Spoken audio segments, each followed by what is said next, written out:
Well, I guess we should start by introducing ourselves, huh? I guess, Brianna, you would be a natural place to start. What's up? I'm Brianna Wu. I'm head of development at Giant Space Cat. I run one of the only all-female game dev teams in the entire industry. We work with Unreal. I think you know who I am. Hi, I'm Carla White. I am the creator of an app called Gratitude Journal. I'm the author of the book called Idea to iPhone. I'm Tom Engel. I'm a physician and a teacher and a software engineer. I'm giving a talk on Friday on volunteering. Cool. Nice. Great. Well, I know that I think about ethics a lot, and I guess that you must all too, or else you wouldn't have volunteered for an ethics panel. So, crackerjack. I'm going to start with one of the questions that I find myself asking all the time at DubDub, ever since the event. By the event, I mean the point when we all learned that we're being spied on all the time. Yeah. The thing that I always, every time they introduce a piece of hardware, I wonder, is this the last generation of hardware that we can trust? Is this the first generation that we can't trust? Like, fundamentally, can we trust Apple? And how do we know? It's a great question.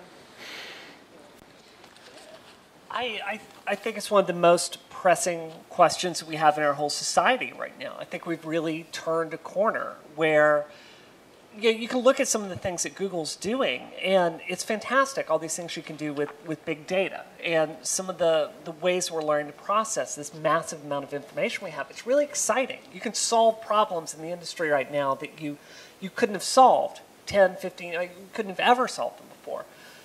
But it's really coming at a cost. And I think it's really unfortunate that it's coming at a time where our government seems completely paralyzed to pass legislation or do anything to protect us as a people. So, can we trust Apple? Like, that's your question. I could say for someone that cares a lot about this stuff, they seem like the least bad option in the marketplace right now. When they talk on these issues, they seem trustworthy to me personally. But you can't know. And I personally am not going to feel safe on this issue until we have legislation and laws passed to protect us from a legal point of view. So, I just wanted to point out, I had a situation where I had to run out and buy a brand new 15-inch MacBook Pro. And the first thing I do is I set the input of the microphone to the output jack. There is no output jack. That sucker's on. Now, there is a little UI that I drag down to off, and gee, that UI tells me, oh, don't worry, put your fears to bed. That piece of hardware has been shut down. Nobody's listening, except now we know that Siri's on all the time, whether you're want it or not. I'm just gonna leave you with that. I don't know what that means. I just said it. Well, I hate the word mamapreneur or whatever they call it, so I'm not going to use that. But I'm a mom, and I worry about the next generation. Well, my kid's 3, and what sort of any privacy does he have? I mean, some to my own fault because I'm constantly putting pictures of him on the internet. And I really think that by the time his generation gets to be older, they're going to do a reversal of what this generation does and really, really want their privacy. And I don't know if they'll ever have it, which is unfortunate. At least nobody saw my teen years. That's really good. Well, your question about Apple, I'm with Bree. I think the least bad at this point, based on the evidence we have so far. But completely trustworthy? I don't think so. I think most of this comes, whether it's Google or the NSA or the FBI in the United States, most of this comes because nothing is actually free. My daughters think of... How about that? Nothing is free, actually. My daughters think of everything as pretty much having the same cost, being free. They don't realize what they're giving in exchange for that. So that brings me to a really interesting point, the part where we're giving things up, right? right. coming from the medical standpoint, I wanted to be a doctor long, long ago. And so when I studied ethics, it was under the medical side of ethics, which is a little bit stricter than we do it in software. You might be surprised to learn. So this is why, this is why we don't have a code of conduct. This is why the EULA model is off the table for me, because I grew up under the idea of informed consent. Yeah. And informed consent means that I have the responsibility to make sure that you understand and are a willing participant at all times of what is happening. And that I am disturbed because I hear the word informed consent used to describe things like a EULA, but that does not fall under informed consent because there's no transfer of responsibility there. Yeah. So I wonder if informed consent is something that's going to be basically forced upon us by either the government or some agency like the MPAA for software. Or if informed consent is something that we're going to be able to achieve on our own, or where we're going to go with our ethics. No, I think that's such a really fantastic point. I mean, informed consent is, like, in the medical sense, if I'm going to have this surgery done to me, do I understand the risks of what I'm doing? Like when I've gone and had dental surgery, like the doctor explains it to you, you sign forms. With the EULA, what is the version of informed consent here? Like you scroll through 50 pages of legalese. I don't read that stuff. You don't read your stuff. It simply does not exist. I think it really brings us to a problem because there's not even the illusion of informed consent so often. I'm not trying to be an Apple fangirl, but I think it does say something that there's one company in the mobile app infrastructure right now that does hold their developer to some standards. And, like as far as removing things that are obvious malware or spyware, that's much more profligated on Android. So I think that I worry that if you're wanting the government to get involved here, which I do, I completely agree with you. I think that would be the optimal solution. Our politicians are very happy to be getting all this information out there on us. They're delighted about this. And there's more collection going on than ever before. From the NSA, to corporations looking at us, Google, everyone out there. And it almost feels like, it feels unrealistic to me, to a certain extent, to expect action from them on this. Like, there's so many clear things that we need them to act on, and they simply won't. So I frankly don't know how you get that. I mean, I won't vote for certain people if they endorse certain policies, but my senator is Elizabeth Warren, so, Something I'd mention is that Der Spiegel released a few of Glenn Greenwald's papers about how the Germans were being spied on, and nothing was done until the Merkel effect. When she found out it was her phone that was bugged, all of a sudden we had an international event. So it's the personalization. It's fine in the abstract, isn't it? To keep all those bad guys away, the other. It's us. We're spying on ourselves, and we're doing it ourselves. We're tweeting, I got high, I did this, and it's like, well, thank you very much, because now we don't need people in the field, because you guys are doing it yourself with Instagram and whatnot. So you think it's realistic to say people shouldn't be using Twitter? No, I say, you know what the government's learned? Yeah. The government has learned that it is so stupid to keep weed illegal because so many people are smoking it. And now they know that. So, for example, the climate in this country has changed so much that we now in New Mexico have the Republicans have been giving out the new permits to their friends. In other words, the situation has flipped on this, just like it's flipped on other things. So some good things do come up. The things that, if you're trying to keep people, happy, keep your nose to the grindstone, etc., then you allow certain things so that illusion of freedom continues. Let's come back to this, because I want to go into this more, but I really want to hear especially what Tom has to say about informed consent. Well, this knowledge is power, information is power, and right now it's extremely asymmetrical. And I agree completely that the solution, if we are going to have one at all, is going to be laws. So we have to look at, but we elect the people who make the laws. How come we can't cause them to make the laws we want? That breakdown is also related to the information asymmetry. So the thing that, well, I mean, I would just ask, how can we get that to work?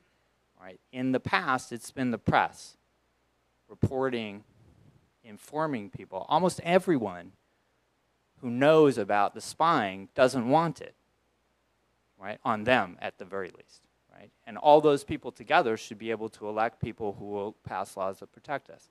So we have to look at why we're broken, why the press has not formed that function, is not performing that function now. Because they're gaining from it. I hope you don't mind me saying something on that. I think as geeks, I think something we really struggle with is communicating these kinds of ideas to normal people. Like, we're all here, we're super informed, we really understand this stuff. But if you're talking about NSA spying, if you're talking about Google aggregating mass amounts of your data, I think it's really problematic for us to get out there and make these issues aware to the public in a way that really resonates with them. And I think there was a massive lesson all of us could learn from watching the Heartbleed issue, really get a lot of traction in the press. This was an effective campaign. They had a logo. They had a cool name. They had a cool message out there. And I think part of the solution here is you sometimes have to break things down for people in an understandable way. And I think when we're talking about these issues of privacy and security and data aggregation, I think we could all do a lot better at explaining it to people in a way that they react to. What I think about when all of this is, at what price does the regulation come? I mean, we're also all entrepreneurs, and it's going to cost us one way or another. We all want it, but we also want to have the mighty dollar too, and there's going to be a trade-off somewhere. So that brings me kind of back around to the question that we were getting to, which is this. If we think about, I think when I first saw a vision of the dystopian future that we're in now, it was the movie Enemy of the State, right? Which is a terrible movie, but it had amazing graphics for the time of just the government's ability to peer into anything and get at you anywhere, right? And we built that, like you said, Andy, right? We built it. It's called Flickr. It's called Twitter. I just think about the fact that if the government wants to collect information on you, all they have to do is sit there with a couple of search engines and do their thing. And every one of us has become a spy for every government in the world that cares to have us as their spy, right? And so the question that I have for that is not, is that happening? It's obviously happening. The question is, did we build that on our own, or did they slip investments here and there to make sure that we built the things that would coincidentally, there's some really cool features, but it also builds the panopticon. I can agree with the latter. I see that the government greased the wheels for that, yeah. Or certain individuals grease the wheels for that, yeah. The whole idea of Palo Alto is this isolated, come be in this place where you can think of the future and not of what's happening here, and help us dream this future. And they get Timmy Leary to write about how groovy it is to be jacked in. And then all of a sudden, yeah, we're going to get the left to freaking bring you guys in. And that's what it feels like. And so, and then I did actually write a Twitter app, so I'm definitely feeling the heat. I don't know, Mike. I think I would challenge you in this way. That when I saw that movie, it was the 90s, right? And I think the reason it resonated is because it seems like such an obvious state of progression for human evolution. Like, we kind of understood in the 90s this is where we were going. And I think if you look at it kind of a bigger scale, like what any civilization is going to deal with as they learn this technology, I think this struggle is inevitable. It's going to happen to anyone as they grasp with information technology. And the government growing too powerful here. And I think, again, I think the onus is on us to address that. I agree with the grease the wheels. One of the slides that we had about the number of secrets, things classified as secrets, growing exponentially. You'll notice it doesn't matter whose party was in the White House when all that stuff is happening. Secrecy is the key. All this stuff built in secret. It was a catastrophe for them for some small fraction of the secrets to be exposed.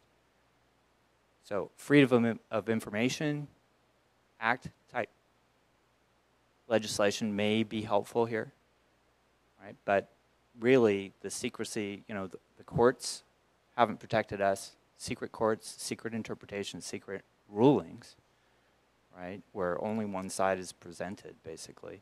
Congress hasn't protected us. The people who are supposed to be making the laws, you know, actually in the hearings said things or allowed things to be said that they knew weren't true, accepted as true, but they knew weren't true. The executive branch primarily in charge of this. So in the United States, where we had a separation of powers as a way to counteract these kinds of secrecy abuse, didn't work. You know, it's not working. So once again, maybe the press, I don't know, explaining things. So it seems like the answer really then is that it doesn't matter if the government is paying us to build the bad things or not, because we're building them one way or the other.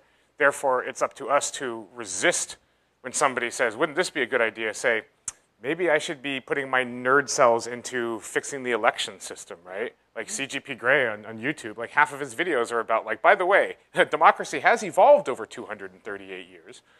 Maybe we could adopt some of the new ways of doing things. But if it's up to us to fight back with information in a world where information has become weaponized, my question to you is, does information become covered by the Second Amendment? Do we stand out with the NRA?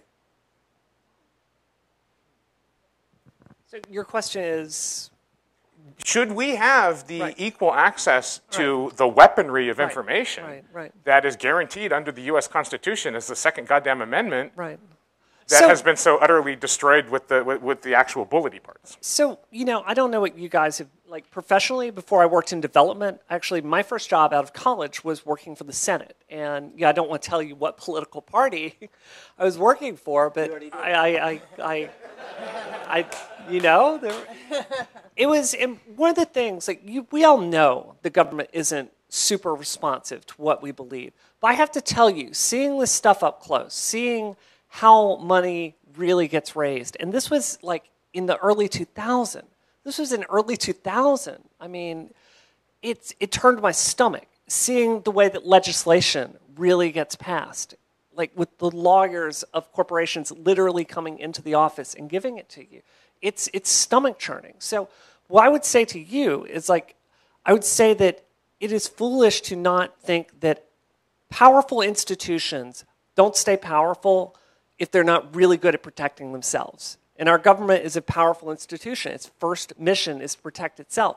Google's first mission is to protect itself. Apple's first mission is to protect itself. We see this over and over and over again. So I do agree with your Second Amendment statement there. I don't know how we get there. I'm just wondering about how we reinvigorate democracy. We're seeing so many people just, their stomachs turn when they see the political fighting. And so it's actually being used to make you sick. By the time election day comes, you crawl into a hole. That's why I do early voting. So to me, it's to get the issues the young people care about. And that's how you reinvigorate a democracy, you know? And maybe there'll be a time when, I don't know about if the kids will want privacy, but it seems like there's a pendulum in everything. Yeah. But as far as taking away institutional power from an organization that's been building it since World War II, that's a trickier problem. Like you, my first big girl job was working in the government. I worked for a Pentagon program getting rid of nuclear weapons in the former Soviet Union in Washington, D.C. Yeah, kind of hit the glass ceiling really early. This was during the Clinton administration, and what bothered me was just how poorly run this $3.5 billion program was. So I left D.C. completely disheartened about government and all that other stuff. You know, you're bruised and contaminated. And then, you know, at that time, this wasn't so much an issue. And then which administration allowed for such easy data collection? You know, we know what that administration is. And then which administration came in and didn't plug the holes for all that, you know? And it's just kind of growing and growing and growing. And the next administration maybe we have a voice for that who can plug some of these holes. So I know it's totally off your topic, but I wanted to follow up what you're saying. Nothing? No, I mean, I think it's totally on topic, right? Because it seems to me like we're the ones building the future, but we're limited to building the future in terms of like the machines, right? We talk to the machines, but when it comes to talking to the machine, we're locked out of that process, right? Because that's a different field. That's lawyers. I don't know if any of you listen to Radio Lab.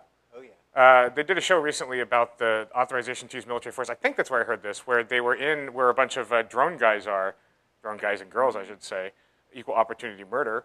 And basically what it comes down to is lawyers call all the shots, right? It's just rooms full of lawyers. And like, there's an old expression that it's turtles all the way down. It seems to be lawyers all the way down. And it seems like all of these companies are basically fighting this by getting as many lawyers as possible.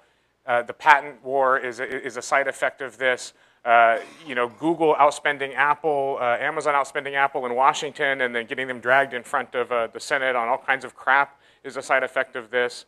Are we going to have to get a bunch of money and buy our own lawyers?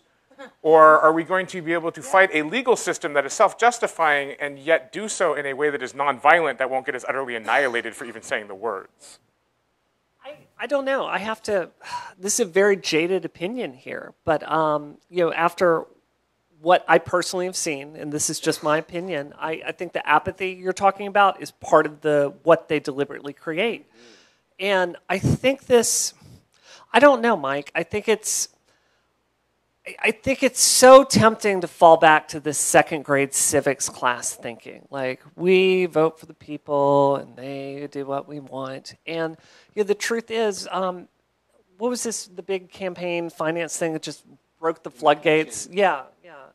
Wait, sorry? I forget. McCutcheon something decision. Right. It basically allows unfettered money to flow into elections. And I really think at this point, it's naive. I think it's naive to think that the people control it to a certain degree. I pounded the streets. In the middle of an 80-hour work week, I went out for my presidential candidate and tried to get him elected. He's been a complete failure on this issue, with all respect. And it just makes me feel powerless about this. So is the solution like a technological one? Is the solution for us to, come up with some app to get people actually excited about it? Is our answer to raise armies of lawyers? Hell yeah. That's the only reason they're winning. That's why they're winning. And we have to not fight with these dreamy tactics, but with reality. Like, we're engineers. We look at requirements. We implement solutions, you know? Doesn't get bigger guns when you're talking about the government and corporations like Google sound just as naive as fighting with our fucking ideals? Yeah. We can't afford more lawyers. You're That's right. the point, right? So how do we fight a system that fights with lawyers if we can't afford lawyers? Because how do we fix this country? Well, you can't destroy the country. You can't kill people. That doesn't work. We've tried it. Sure. So how do we fix this fucking thing if we can't shut it down? You don't think it's feasible to raise certain amounts of money to hire lawyers to advocate for the things that we want? Like, look at the EFF. They're damn good at what you do. It's what we're doing. Yeah. It's definitely what we're doing. But I saw a chart the other day which said it was a little Occam's razor thing. Right. And it's right. Which is more likely, that all of the charities with their pathetic budgets are bribing 98% of scientists to run this huge conspiracy about global warming, or the people with all the money are paying the 2% of scientists they can even talk to in order to throw a wrench into the plans to limit their future liability. And it's like, should we, I worked on the Obama campaign. It's not a secret, right? I didn't work on the next Obama campaign, right? When they called me, I told them politely, good that you're involved, but fuck the hell off, right? Because what this president taught me is that, first of all, the president doesn't fucking matter. It's the system that matters, right? And second of all, fighting the system in the way that the system gives us to fight, Their framework is narrow. it's not going to work, right? You're in the system. Of course it is. Definitely an oligarchy. Yeah. No question there.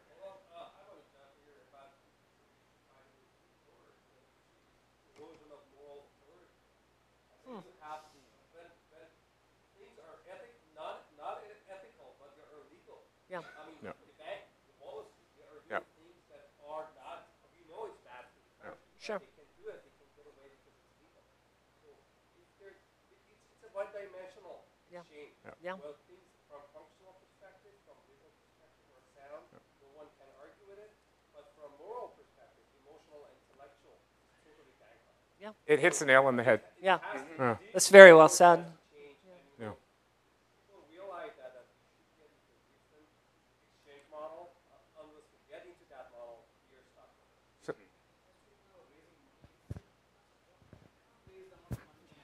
Well, Yeah. actually, no, let's do the math. That's a numeracy. Sure, the Koch brothers have their millions, billions, whatever. But if you take 100 million good, hardworking Americans who give who give 100 each, can somebody multiply that quickly? I'm just so tired. It's still, we have money too. We, the people, we have will. yeah. I mean, I don't want to say the word. I'm not gonna let somebody else say the R word later. But that's what happens when things get too whacked. Well, that's what used to happen when things get too whack, right? But now we've had a world where we have John Lennon, we had MLK, we have Gandhi, and if we had a revolution, we'd be pretty fucking stupid at this point. Because not only would we lose, but we would also lose the moral authority. So given the fact that the only things that we have are A, the moral authority, and B, the fact that we actually do all of the work, regardless of who holds the money, we do the work. Lisa Strata, dudes. Right? So how do we fix a system where we hold all of the physical power, none of the actual money? The system is legal, but utterly morally corrupt. Do you really think that putting our effort into making the man's dollar to give the dollar back to the man is the best use of our time? It might be a use of our time, and if we're going to collect money from the hoi polloi, maybe that's what we do with it. But I think we have more power than money. This conference is a testament that there are things more powerful than money. Absolutely. And Gandhi.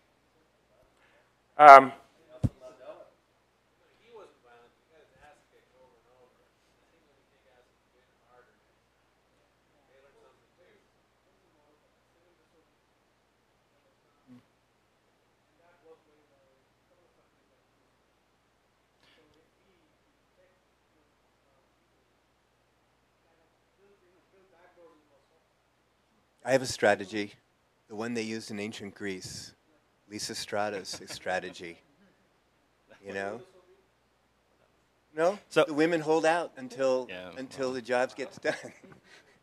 So I have, there was a speaker earlier who informed people, suggested to people, one of the first things they should do is put Google Analytics on their website. And the second thing they should do is buy Google AdWords. And if I'm advising somebody running their business, I absolutely agree with that. That means I'm giving money to Google to collect data. So where is the balance in the ethics in that? Because if you're running your business, I think you're a fool if you're not using that tool. Yeah, Google Analytics is really awesome. I don't use it. How about you guys? Nope. I don't work in that field because I don't think I could do that work ethically. I work in game dev. I make a product and you enjoy that product. I couldn't sleep at night if I did that. Personally. No offense to you guys too. So, yeah, please. Jonah? Or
which totally makes sense, right? But then that falls into basically the category of like things that people should do, like the people in general, right? Like if people stopped using Google, then Google would stop acting like assholes, right? But getting people to do anything is really hard, right? Getting people to buy my app is hard. So what do we, as the one holding the wrench, do? I'm just going to interrupt really quickly. Please. If you could wait when you have a question or a comment to get the mic, that would be excellent.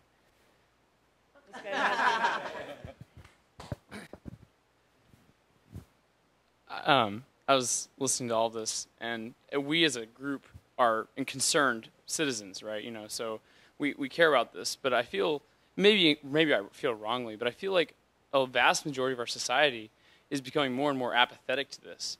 And so, you know, while we care and we are, you know, a group of people who are thinkers and want to change it, you know, what do we do about the society that where the most people, they don't really care that their data is getting used to, you know, all their data is getting mined and Google knows everything about them. They don't care about that.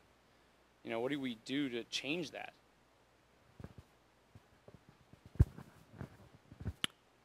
When they know about it, they care. So there's some leverage there. I don't know. Do you really think that's true, though? I mean, I don't. you have to know about it to care, but if that was true, then once Snowden happened, I don't know why we're having this conversation. Right. I'm kind of at the crux of this with my app. When I launched it, the data, and what my app does is people record things that they're happy for. My data is just stored right in the app. They delete the app, the data's gone. Now I'm going to go with parse, and that's just for the syncing. And I'm really nervous about that because Facebook owns parse. And my husband is a deep data miner for the healthcare industry. And he said, you know what, you get into parse, you're going to have people wanting to buy that app because they're going to want that data. And it'll be insurance companies that want it. And, you know, kind of tempted, you know, just because I got to pay for my bills, I got to get a kid through college, all that stuff. So, you know, there's that crux. And, like, sometimes people don't care if their data's out there. They're going to get it somehow. But, yeah. I mean, I don't know. I'm not trying to be pessimistic here, but I don't think it's realistic to think that people are going to suddenly wake up and start caring about this. Free is the only model that seems to work for the mass market. It works for Google, it works for Facebook. App.net just died, you know, trying to pursue a different model. And yeah, I don't mean to hammer on the same point, but I really think the ultimate solution here is legislative. I think there is an ethical way for Google to gather data about you and to use it in an ethical, reasonable way to show you ads that are relevant to you. I ride a motorcycle. I get a lot of Google ads for me about motorcycle gear. That's fine. That's a completely reasonable use of this data. But when when you have the NSA collecting really gross stuff about you, just awful amounts of data, and there's no oversight. As an engineer, I do not believe in a boil the ocean strategy. I just think it's unrealistic. And I feel like that's the only thing that will really get results, in my opinion. Well, I would just add that the tools that proved effective during the Vietnam War ended up to be humor. Because it's consciousness about it that has to change. And like once you know you're doing something wrong, so it's that awakening. Yeah. And so triggering that will be, the yes men are a good example of people that attempt to do that. So do you think if we replaced the EULA then with something that was more like actually would kind of, in a funny way, in an illustrated way, actually made you understand the information that was going to be shared, the data that was going to be taken, actually made you understand what was happening, and moreover, because right now the problem with the EULA is that the whatever factor is on the wrong side, right? Whatever, I don't care, I don't want to read it. It's 56 pages of scrolling text for the iTunes one, for God's sake. 56 pages of scrolling text. Could you pick one? Page it or scroll it, come on, right? I mean, even that. So maybe if you literally had to find out how you're going to be screwed before you could get into bed, then would maybe people put the whatever side on the whatever, I don't need Google. Do you really think people don't know that? Like in a distant sense? I think they don't know it long enough. Well, I think what do that you they mean know by it. that? I think they know it for a second, but then it goes into a little denial box that goes into whatever click I agree that will never hold up in court because I obviously didn't really read it. Okay. How many EULAs have you read? Like I tried to read one. It was 56 pages long of scrolling text, and I said, "Fuck this." For our company. Yeah. And that's, Yeah. you gotta have one. Yeah. Yeah. You do. There was like a free beer license. I read that. It was like, if I meet the developer at a conference, I'll buy him a beer. I read that one, but that's been pretty much it. Yeah. So, Yeah. I have a comment and kind of a question. We're all talking about how to get youth involved in politics, how we can change this. I haven't heard anyone talk about education yet, and there's a lot going on politically with that too. There's Common Core.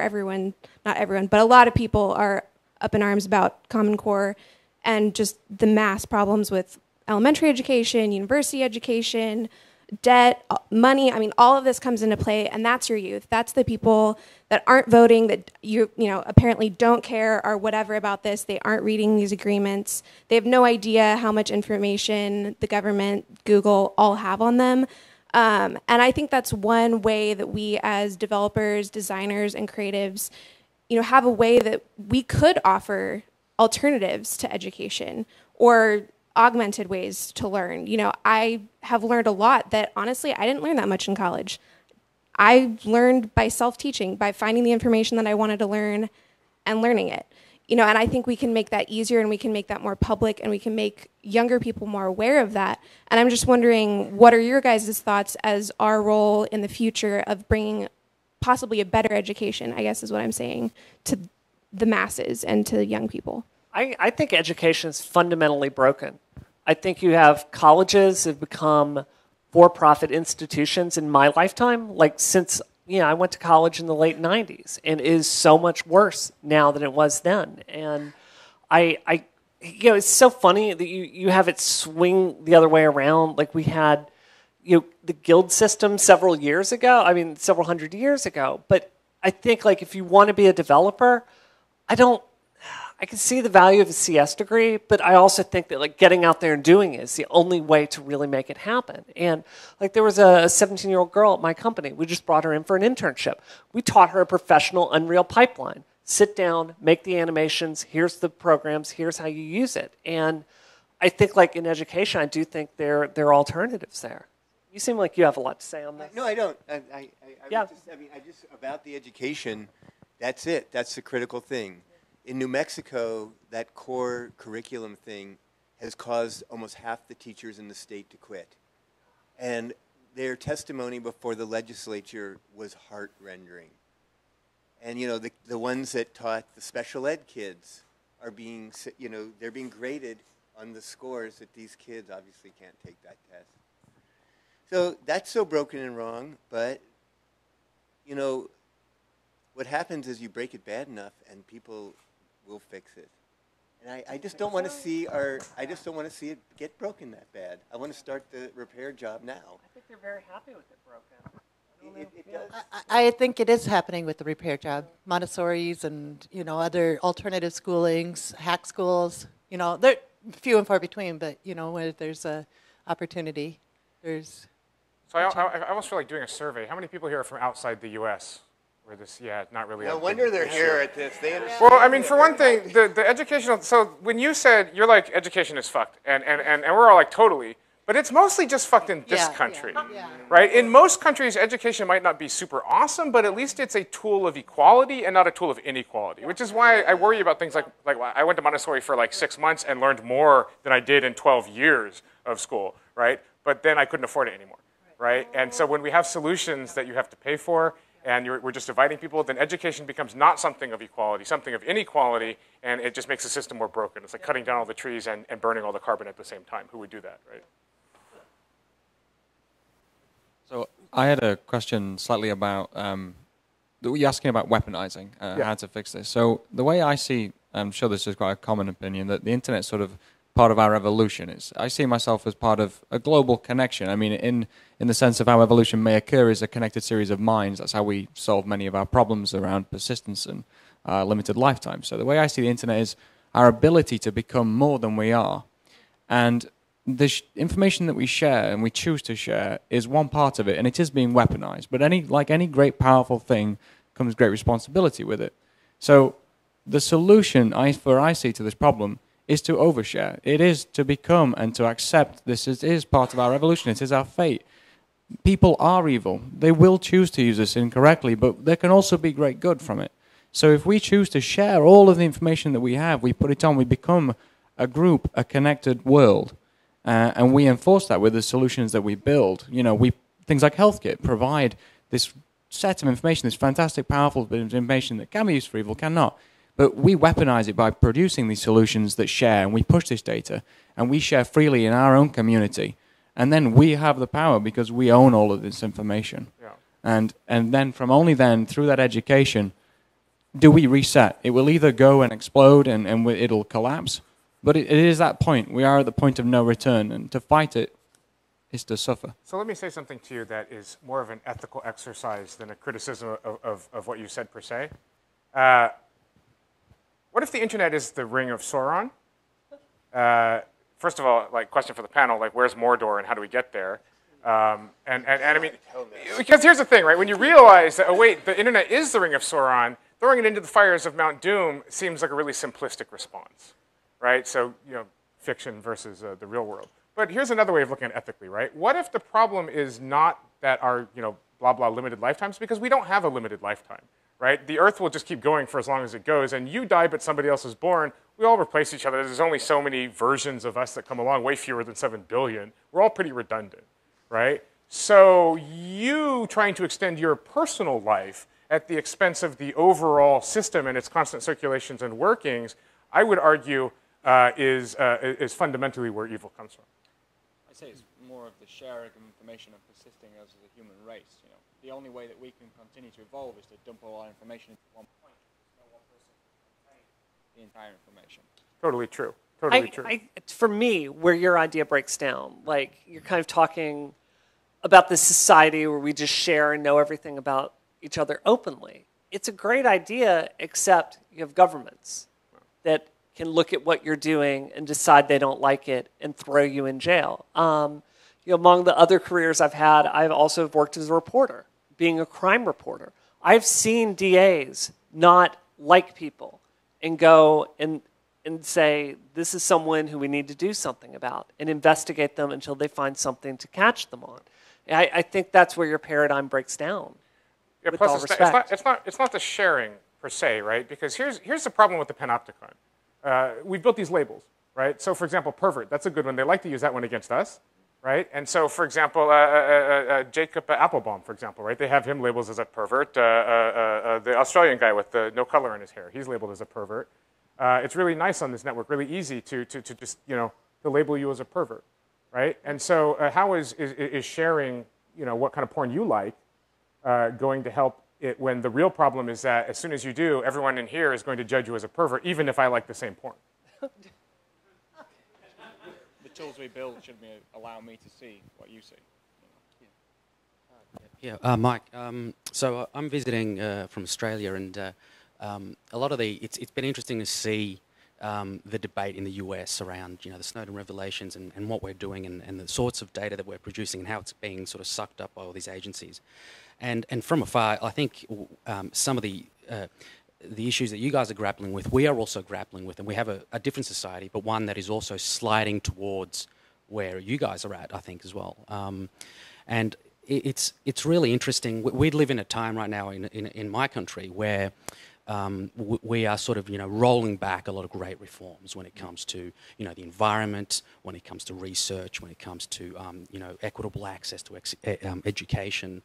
And we feel at home that we are increasingly living in a society where the people that have the right expertise, the most intelligent people in our society, the people that have dedicated their lives to research around our environment, the climate, education, are being marginalised. They're being defunded by the system itself. They cannot broadcast to the people that need that information. There is a dumbing down that is happening within our society, and the media at home, which is predominantly owned by News Corporation, which are the owners of Fox News here. In Australia, they own a lot of media there as well, and they are complicit in that, I feel. I just feel that we, as a people, are not getting access to the information from the people that are the most intelligent in our society when it comes to fixing these big problems that we have. That's a question and a comment at the same time. I mean, it seems like it's because we're trying to all cover our own asses, right? Yeah. I mean, that's what it comes down to. It's like when we're talking about, every company's primary job is to take care of itself. I want to argue, I don't know if it's actually true or not, but I want to argue that Apple is the one company that seems to think it has responsibility toward people as a whole, as opposed to merely for Apple. I feel like, and maybe this is just wistful thinking, but I feel like Apple has a history of hurting itself by doing what's right. Yeah, no, I definitely agree with that. I think it's so striking that, you guys saw the keynote yesterday. They talked about opening up the Touch ID, API so developers can access it. I cannot imagine another major company in the world taking a minute out and say, listen, here are the privacy considerations we're thinking about, and really stressing that. And I think it really shows. And I also agree they get their ass kicked when they stand up and do the right thing. That could have been pure window dressing because of the rancor going on. Sure. You know, well, sorry. This is my 29th year or so working with Apple or whatever. Okay. So. Okay. Respect all opinions here. Did you want to say something, Tom? Apple has the most carefully crafted corporate image of any company on the planet. Okay, so you believe about Apple what they want you to believe about them. I still think least evil, but where they are compared to the line between good and evil isn't completely clear. Well, and even if they're, ambivalently good, the real question is, would they ever fight for us? Right? There's not doing evil, and then there's putting your neck out. I think that they think it is profitable to fight for us, and I want to encourage that. Yeah, so how do we keep it profitable to fight for us, right? So there's been a lot said about how broken things are here educationally, campaign finance, and so on. And in a lot of European countries, things are presumably less broken educationally, campaign finance, and so on. Yet, there was just a European election. In France, for instance, top of the polls, the National Front. The problem worldwide, not just here, is that we here are preaching to the converted. It's over and over. We agree, we understand each other, our differences are this much. Nothing is really, that we have no differences. But we seem to be incapable of reaching the people who violently disagree with us or are just completely apathetic, and they are the majority. Yeah. There's either apathy or there's just these views where we are incapable of talking to each other. And what we need to do somehow, and I have no idea how, is to start preaching to the non-converted and talking to them and reaching them somehow. Until that happens, it doesn't matter if we fix the political system a little bit or not, if we get money out of politics or not, if the majority of the body public just doesn't get it and we don't get how to make them get it, we will continue to have problems as a society and continue to have problems being ethical I as fully developers. agree. I mean, I think that to me, this is why this is the only group that's interesting to talk to about these kinds of things, because every answer to the question, why are things so screwed up, is always going to be answered with, because of them, right? And what do we need to fix? They need to fix it, right, is always it. This is why, at the risk of being a dick, it's like I don't care about all of your explanations for what the world needs to do, right? The world doesn't do shit. They're lazy and useless, and we build every fucking thing for them. So why are we building it wrong, and how do we build it right? I just want to build on that last comment. So everything here in America is broken, fucked up. There's all these problems. What about the option of leaving? I mean, I have a number of my friends who have left over the last couple of years and have decided to just go find better pastures elsewhere where they can focus on doing what they love without a lot of these problems. Do you guys have any thoughts on that?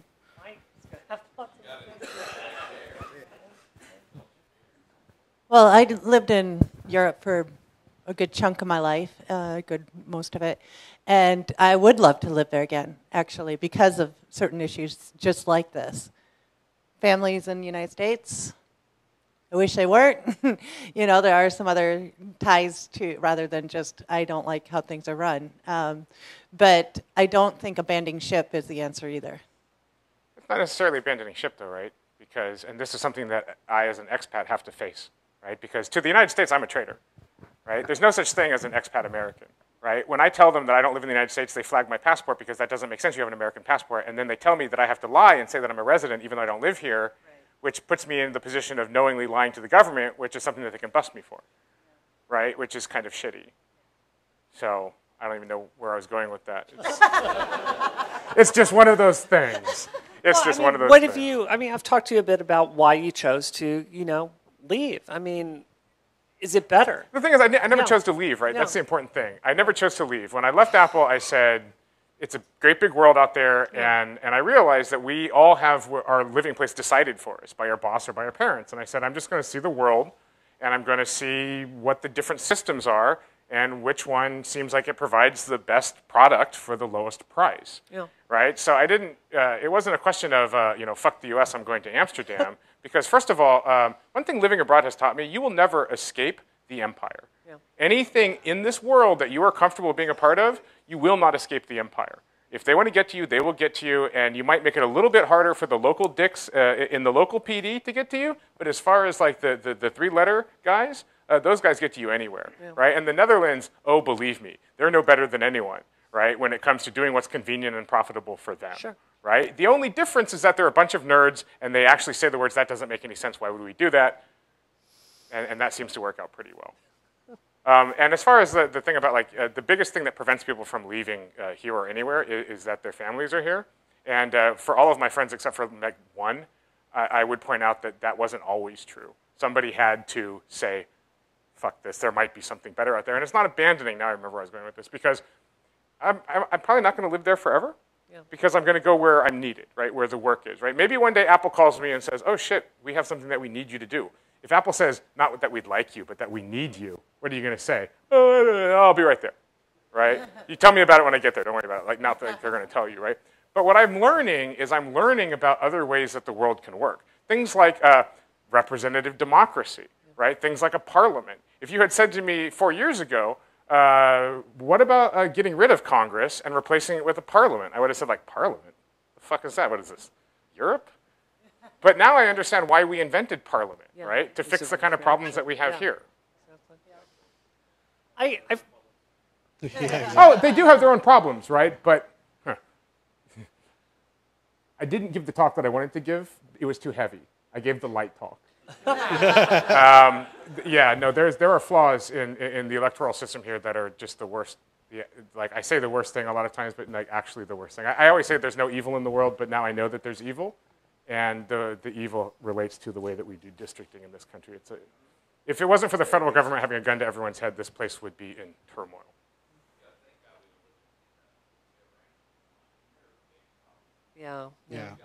Yeah, we do.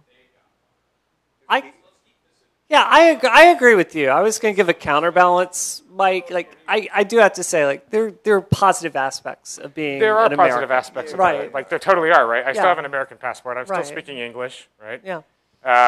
But the reality is that it's the same reason why you and I differ on this, right? You give a lot of compliments to your team. I don't, right? Yep. Because compliments are a fucking waste of time, right? Until we ship, compliments are a waste of time because all they're going to do is make you feel like you're doing a good job when there's still a chance that you could be doing better. Wow. Yeah, You don't agree with that My at all. parents are terrible. That's bullshit. No, it's totally true. But then it's true that it's bullshit, right? It's true that it's bullshit, right? Like, this is why you're one of my heroes, Brianna, because like you make me understand that that idea is bullshit. Yeah. We have 45 minutes with some of the smartest people, now 5 minutes, with some of the smartest people in the world who are building the future, and we can sit here and jerk off to how amazing the U.S. is for the next 4 minutes, or we can talk about the things that Americans don't ever want you to talk about, which are the things that suck. And Tehran's not that bad. So I wanted to, I would have to disagree about Tehran not being that bad, but there's a few things here that were touched on that I just wanted to mention. The first thing was, as you said, it would be great if education would break. And I've actually done technology strategies for school districts and stuff. I've done a lot of this in there. I'm sorry, and I said it would be good if technology broke? No, he was saying school district broke. Okay. Okay.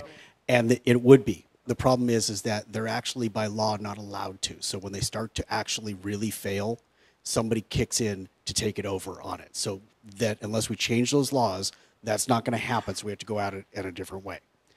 My second thought is that I do think highly of America, and I think highly of a number of countries out there. And I do not think that it's their fault and their fault and their fault. Yeah. I think it's our fault. Yeah. I think that every one of us is responsible for making the world a better place. I think that every one of us needs to say, what can I do? I think it might happen at the community level, it might happen at the state level, it might happen at the federal level. And I do a lot of this in my community in there. I spend a lot of time on doing that kind of stuff. And I think we need to look around and say, how can I make that a little bit better? Yeah. And one way that I would encourage people to do, and I know that this sounds kind of bizarre, and I'm going to go out on a limb and say something here. Let me get the whole sentence out before anybody forms an opinion. I am a registered Republican. The reason I am a registered Republican is my wife is a registered Democrat. And I want to see the mailings on both sides. Because I am neither a Republican nor a Democrat. I'm an independent, really. And I want to understand it. I actually will go and turn on Fox News as often as I will MSNBC. Because if I can't articulate the argument on both sides, then I don't understand the issue. And so I encourage you all to do this and then to go see how you could change the world. That was my thought. I feel like that sums it up. Yeah. I think we should just close on that. Like, honestly, I think we should just close on that. Because we're totally out of time anyway. And thank you, everybody. I appreciate the fact that you all have more questions. Thank you to our panel very much for being here. And today is the heavy day, right? Today is the challenging day. So now we have the awesome beard bash. The awesome beard bash, right? Which is right. And this, I'm going to tell you guys this because I have your ear for like one more minute. And this is the thing that you don't know about the beard bash. You have to know. Get on the stage with the band, right? Because the band is incredible. And if you've never felt what it's like to be a rock star, to have that microphone, to have that band, no matter how bad you suck, they are like Keynote. You will come off as amazing. Get on stage. I'll see you tonight. Thank you all very much.